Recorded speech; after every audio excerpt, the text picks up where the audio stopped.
Mereka tidak menyadari kesalahan yang sedang mereka buat. Dari posisi mereka di sepanjang garis pantai Yaman, mungkin yang terlihat hanyalah siluet perlahan sebuah objek terbang di langit. Hanya satu lagi dari sekian banyak target yang melintasi wilayah perairan itu dalam beberapa minggu terakhir. Namun kali ini, mereka keliru.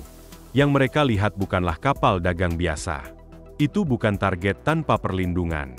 Dan yang paling penting, ia tidak sendirian. Yang tertangkap di radar mereka adalah sebenarnya bagian dari operasi militer penuh milik Amerika Serikat. Serangan misil presisi tinggi yang telah direncanakan secara strategis. Saat kelompok Houthi menyadari apa yang terjadi, semuanya sudah terlambat. Kejadian ini berlangsung pada akhir April 2025, ketika kelompok bersenjata itu sekali lagi meningkatkan serangan mereka terhadap lalu lintas maritim di Laut Merah. Selama berbulan-bulan, kelompok Houthi terus meningkatkan frekuensi dan intensitas serangan mereka dari wilayah barat Yaman. Mereka meluncurkan drone dan misil dari darat, mencoba menyerang kapal dagang, tanker minyak, bahkan kapal perang milik Amerika. Tapi pada hari itu, mereka menargetkan sasaran yang salah, dan kesalahan ini membawa konsekuensi besar. Yang mereka hadapi bukan kapal logistik biasa, tetapi sebuah destroyer kelas Arleigh Burke, kapal perang canggih yang dirancang dari dasar hingga mampu menghadapi pertempuran era modern.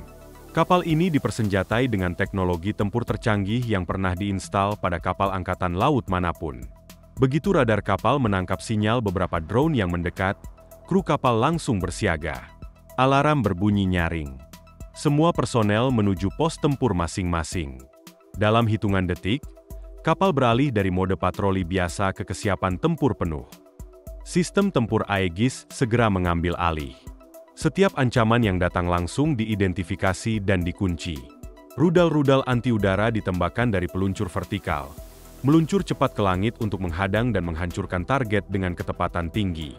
Drone-drone musuh dihancurkan satu persatu sebelum sempat mendekati kapal. Bahkan ketika beberapa drone mencoba menghindar dengan terbang rendah, sistem senjata pertahanan jarak dekat, Cius Palans, menjadi penghalang terakhir. Menghujani langit dengan ribuan peluru per menit, sistem ini menyingkirkan setiap ancaman yang lolos. Dalam waktu kurang dari 2 menit, seluruh serangan berhasil digagalkan. Tidak satupun drone yang berhasil mencapai kapal. Namun kali ini, aksi militer AS tidak berhenti pada pertahanan semata.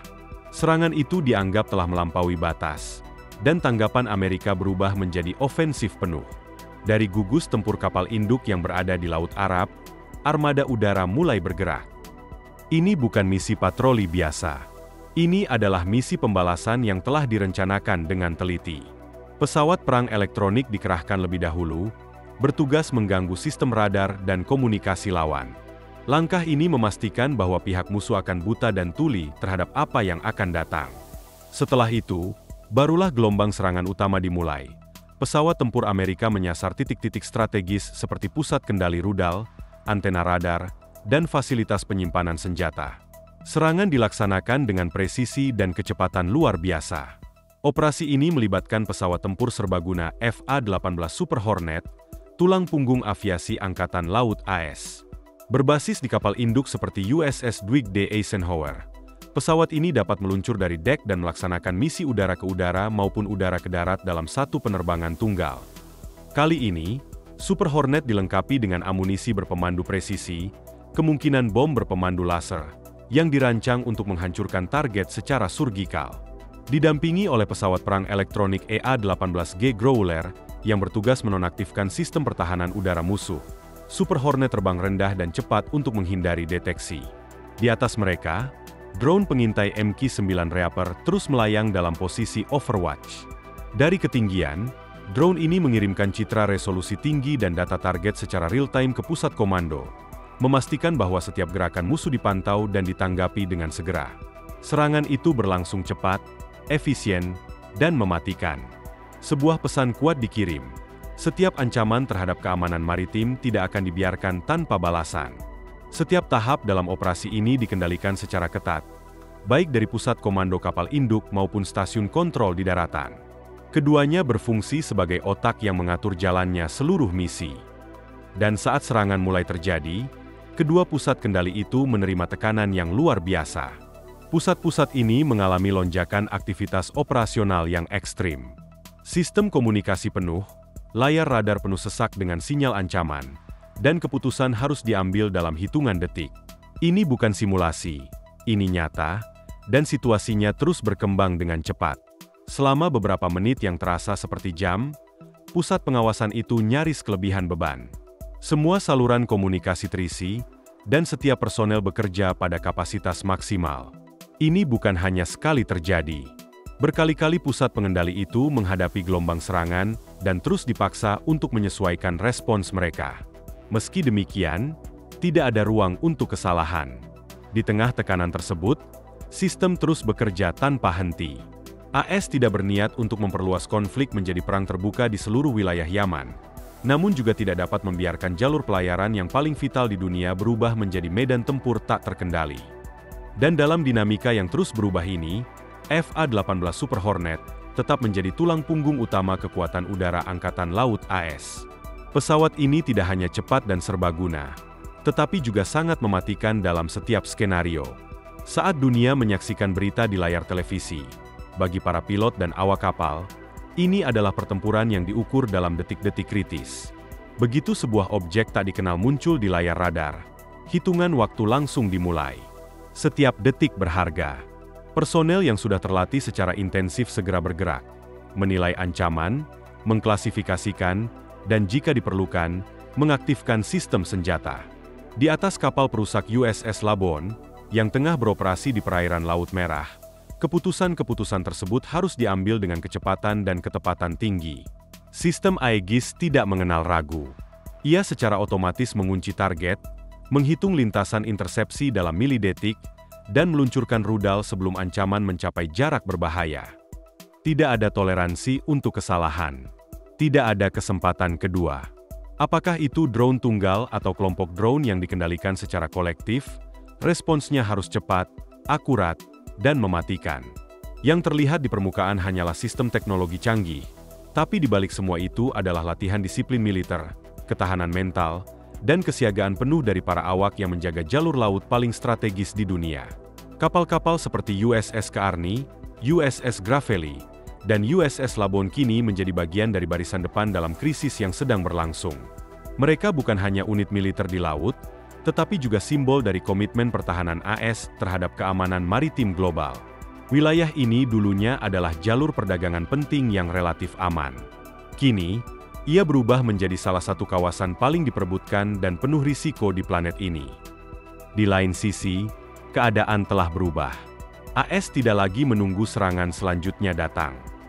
Mereka kini bergerak lebih agresif, dengan daya pukul yang jauh lebih kuat, respons yang lebih cepat, dan koordinasi yang lebih presisi dibandingkan sebelumnya. Armada Amerika Serikat tidak lagi hanya bertahan. Mereka kini menunjukkan keinginan yang jelas untuk mendominasi medan, menyampaikan pesan bahwa setiap serangan terhadap kapal perang mereka tidak akan dibiarkan berlalu tanpa konsekuensi yang berat. Ini bukan lagi sekadar peringatan. Ini adalah aksi nyata yang diperhitungkan dengan teliti, didukung oleh kekuatan penuh dari sistem senjata canggih seperti peluncur vertikal VLS, Vertical Launching System, yang mampu meluncurkan misil secara simultan, serta jet tempur FA-18 Super Hornet yang membawa bom berpemandu presisi tinggi. Pesannya sangat jelas dan tidak bisa disalahartikan. Jika Anda berani menyerang kapal perang Amerika, Anda tidak akan lolos begitu saja. Serangan balasan tidak hanya akan datang. Ia akan datang dengan kekuatan yang menghancurkan, terkoordinasi dari laut dan udara, didukung oleh intelijen dan teknologi mutakhir. Ini adalah bentuk diplomasi militer yang tidak menggunakan kata-kata, melainkan kecepatan dan akurasi serangan sebagai bahasa utamanya. Bagi pihak-pihak seperti Houthi, atau siapapun yang mendukung mereka secara langsung atau tidak langsung, ini adalah momen pengingat yang keras, bahwa aksi mereka membawa konsekuensi nyata dan berisiko menyalakan eskalasi yang jauh lebih besar. Amerika Serikat tidak sedang bermain-main. Mereka ingin memastikan bahwa tidak ada kebingungan tentang niat atau kemampuan mereka untuk melindungi kapal, pasukan, dan kepentingan nasional mereka di kawasan strategis seperti Laut Merah dan Teluk Aden. Di samping itu, pertanyaannya kini bergeser ke arah yang lebih strategis. Apakah respons militer ini akan cukup untuk menghentikan serangan-serangan di masa depan, atau justru akan memperkeruh situasi dan mendorong aktor-aktor non-negara untuk meningkatkan provokasi? Apakah tindakan tegas ini akan menciptakan efek jera, Atau hanya akan memperkuat narasi perlawanan dan meningkatkan militansi kelompok bersenjata? Dalam politik luar negeri dan strategi militer, tindakan yang terlihat kuat belum tentu menghasilkan stabilitas jangka panjang. Risiko ketegangan regional yang meningkat, reaksi dari negara-negara lain, serta potensi meluasnya konflik menjadi pertimbangan yang tak bisa diabaikan. Di titik ini, muncul dilema klasik. Bertindak terlalu lembek bisa diartikan sebagai kelemahan, tetapi bertindak terlalu keras bisa menciptakan konflik yang lebih luas dan sulit dikendalikan. Amerika Serikat memang telah bertindak dengan kecepatan, presisi, dan kekuatan. Tapi dunia kini mengamati langkah selanjutnya.